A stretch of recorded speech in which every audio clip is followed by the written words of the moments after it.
Olá, alunos, boa noite, tudo bem com vocês?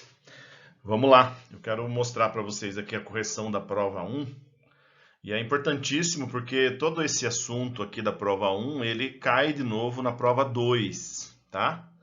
Então é importantíssimo a gente prestar atenção aí e ver o que a gente errou para a gente aprender, para a gente fazer certo na prova 2, tá bom? Esse primeiro exercício a gente utiliza o conceito de média ponderada.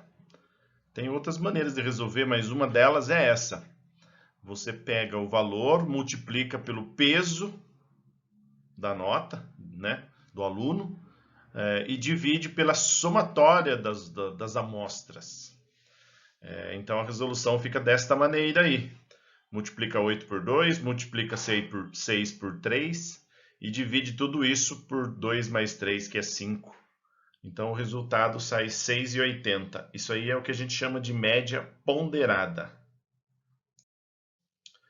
Neste aqui, eu estou querendo saber se vocês sabem o que é mediana, né? O valor mediano das quantidades de lixo para a gente calcular a mediana. Bom, primeiro passo para a gente calcular a mediana é colocar os números em ordem crescente, né? Fazer um rol. E como nós temos números par, 8 amostras, né? Número par, então a gente soma os dois valores centrais e divide por 2. É assim que a gente calcula a mediana. Então, os dois valores centrais é o 15 mais o 17 dividido por 2. Soma esses valores dividido por 2 dá 16 toneladas. Esse é o valor mediano. Resposta certa, portanto, letra C. Aqui nesse exercício precisava saber se vocês sabiam calcular a média e a mediana. E daí fazer um comparativo entre as duas, né? Então tá pedindo lá qual é a única lista de números aí no qual a média é maior do que a mediana. Então vocês teriam que calcular a média de cada um desses valores e depois calcular a mediana de cada um desses valores. No comparativo da média com a mediana, vocês tinham que achar aquela que a média era maior. No caso é a letra D, né? A média deu 6,33, é maior do que a mediana, que deu 6, nesse conjunto de números aí da letra D. Esse exercício 4, gente, na prática ele é muito utilizado, né? Você faz um experimento científico e daí você pega aquela amostra que tem os resultados mais fora da média, você ignora, você descarta aquele resultado para ele não interferir nos outros, né?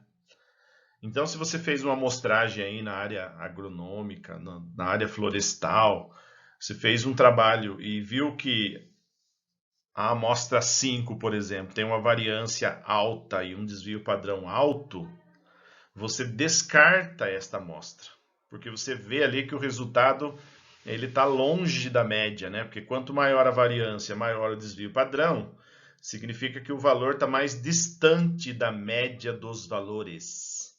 Isso significa que os valores, que esses dados, eles estão mais fora do padrão, vamos dizer assim. Então é esta amostra que você descarta, que você joga fora, e daí você trabalha com os outros valores que estão mais próximos da média e mais ajustados. O que é Excel era só para vocês entenderem a importância do Excel, né? Ele é um software estatístico, ele edita planilhas, tabelas, gráficos, né? E por meio das suas funções que ele tem gravado na memória dele, né? Média, variância, desvio padrão, coeficiente de variação, correlação linear, raiz quadrada, tudo, né? Ele tem tudo lá na sua memória. Quando você chama a fórmula, ele já tem aquela fórmula na memória do Excel, né? E isso ajuda vocês aí a simplificar os estudos, os cálculos, organizar esses dados numa tabela.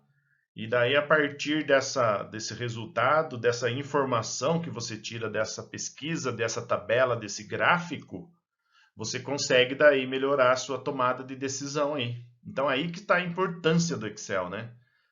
Dados todo mundo tem, números está em tudo quanto é lugar, mas informação, isso são poucos que tem. E isso é que vai ajudar a gente na tomada de decisão, vocês aí, futuros engenheiros, né? Por isso que ele é importante. Meus queridos, acho que esse exercício foi o que mais me irritou assim na resposta de vocês, sabe? Eu percebo que tem alguns alunos, não são todos, mas alguns alunos que têm uma preguiça de fazer a coisa que eu vou dizer, viu? Então, ao invés de calcular, mostrar de que forma que ele fez os cálculos, deixar tudo bem organizado assim na prova, né, com todos os cálculos feitos, ali as contas, demonstrar, ter o mínimo de didática, né, na apresentação do resultado. Muita gente pegou esse exercício, de certo que fez no Excel, sei lá, e pegou e colocou só o resultado. Colocou só a resposta assim, média 9, variância 8, desvio padrão 2,83. Não fez os cálculos, não demonstrou como que ele chegou naquele resultado. Então, gente, por favor, né? Na prova 2, demonstrem o cálculo, mostrem como vocês chegaram no raciocínio. É o mínimo que eu peço para vocês. Como que eu vou saber se você realmente sabe fazer o exercício se você não mostrar os cálculos, né? Então, esse exercício era para fazer desta maneira. Média, soma tudo, divide por 6. Variância, né? O valor menos o valor da média elevado ao quadrado. O somatório de tudo isso dividido pelo n menos 1. E daí você chega na resposta de 8. E o desvio padrão é raiz quadrada da variância. Essa variância é 8, raiz quadrada de 8 dá 2,83. A unidade, né, toneladas, nós estamos falando de toneladas. Quando vocês fazem um cálculo, você tem que colocar qual a unidade na frente. Aí, nesse exercício, a gente está falando de toneladas de produção, né? Toneladas. Poderia ser grama, quilo, metro, metro quadrado, metro cúbico, tem um monte de unidades. Se vocês não colocarem qual é a unidade, fica sem sentido a resposta. Né? Então, esse exercício, confesso para vocês, quando eu estava corrigindo, eu me irritei bastante com esse exercício, por conta dessa, entre aspas, preguiça de vocês de deixar os cálculos, sabe? E de demonstrar como vocês chegaram na resposta. Aqui também, mesma coisa do exercício anterior, né? Eu quero ver se vocês sabem fazer, sabem calcular realmente isso aí na prova. O que eu percebi? Muita cola, né? Muito colega que mandou aí a prova, o resultado pelo WhatsApp.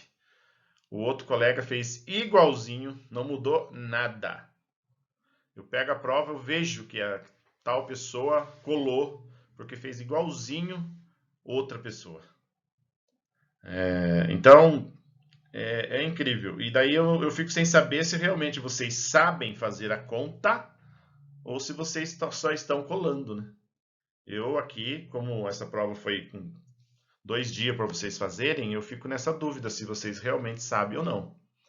Mas enfim, era assim que era para fazer. Você calcula a média, soma os valores, divide pelo total de amostras, depois você faz a variância, o valor da média menos aquele valor e eleva ao quadrado, e depois calcula o desvio padrão no final. Essa era o jeito de organizar a resposta aí. E o exercício 8, talvez ele seja o mais difícil de toda a prova, né? Vocês tinham que fazer os cálculos. Nós tínhamos um vídeo lá que eu deixei para vocês que explicava certinho como fazer isso aí, né? Esse vídeo explicava, então a gente tem que fazer todos os cálculos ali na tabela. E depois, para calcular média, variância e desvio padrão, é diferente daquele outro jeito que a gente estava calculando lá atrás. Porque lá a gente abria todos os resultados, né? Aqui não, aqui eu utilizo a tabela para fazer o cálculo. Então, eu preencho a tabela com os resultados e depois eu calculo a média. O que eu tenho que fazer para calcular a média? Eu pego os valores que saem ali no final da tabela. Ó. Então, eu pego 45, 156, 300 ou 1,24 e 80, eu pego esses valores daí para calcular a média, variância e desvio padrão. Então, a média é só dividir o somatório dos valores vezes a frequência, que é o 156,3, dividido por 45. A variância, eu pego aquele outro valor ali da tabela, que é o 1,24 e 80, dividido por n-1, 45 menos 1. E o desvio padrão é a raiz quadrada da variância. Então, esse é o exercício que exige bastante de vocês. É uma nova maneira da gente calcular média, variância e desvio padrão. Aliás, é a maneira mais utilizada, na verdade. Você vai fazer um estudo aí com bastante amostras. O jeito de você calcular a média, variância e desvio padrão é desse jeito aí. Né? A não ser que você use o software, o Excel daí, né? Mas quando você tem bastante valores, é desta maneira aí que a gente resolve, tá? Então, pessoal, participação na aula, análise que eu faço, resumo desse primeiro bimestre, a participação foi bem crítica, foi bem ruim. Poucos alunos participando efetivamente das aulas mesmo. Muitos alunos estão ali no grupo, mas só entram no final para responder.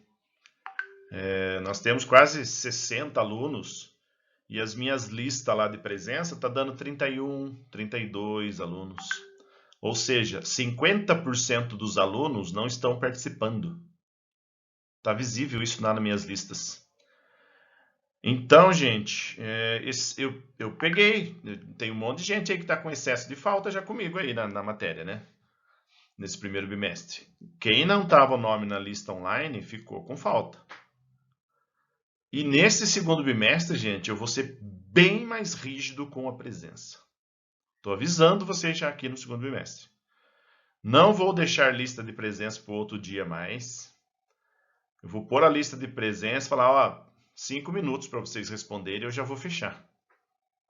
E daí não tem choro. Ai, professor, caiu a internet. Ai, professor, meu amigo. Ai, professor, estou no trabalho, aqui não tem acesso. Ah, professor, eu viajei para a Lua, voltei e não deu tempo de preencher. Ai, professor, passou um extraterrestre aqui, me levou da casa, me tirou de perto da internet, eu não consegui preencher. Não adianta vocês darem desculpa nenhuma. Não terá presença. E a lista de presença não vai ser só no final também. A qualquer momento eu vou soltar a lista de presença. Então, tá todo mundo lá. 8 horas, a lista de presença, gente. Pronto. Aquele momento é a lista de presença. 5 minutos para preencher.